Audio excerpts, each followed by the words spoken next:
How do we empower Nigerians? Or how does that expertise, how do we transfer that expertise to Nigeria? Now, in the past, it's been, I would be honest, it's been interesting. I wouldn't say difficult, because the Nigerian diaspora, especially the Nigerian diaspora in the city, can be very European at times. Their views and their views on Nigeria, because they're professionals. They're used to getting things done. There's a certain way in which they've been trained. So the appetite has always been there for them to do whatever it is you require them to do. But the structures to get them involved is what has been extremely difficult.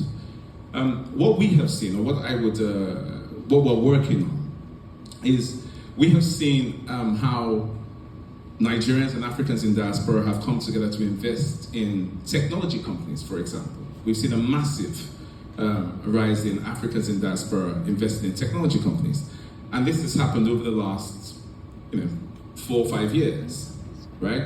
I was having a conversation earlier on, and I mentioned, we like to talk about the amount of money that Africans send back to Nigeria. In our experience, that money has gradually increased, and the reason why it's increased is because it's got easier to send money back, right?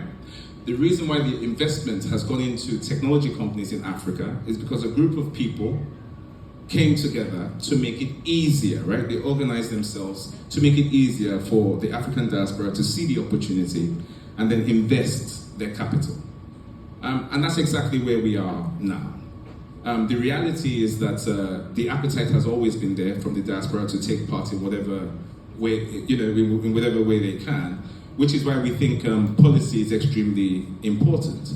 So if we look at it from the point of view, not to say this would be it, but as an example, if you think of a cooperative, for example, right?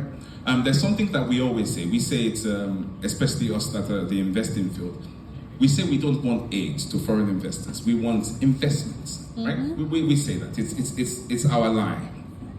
So I say that to the African diaspora.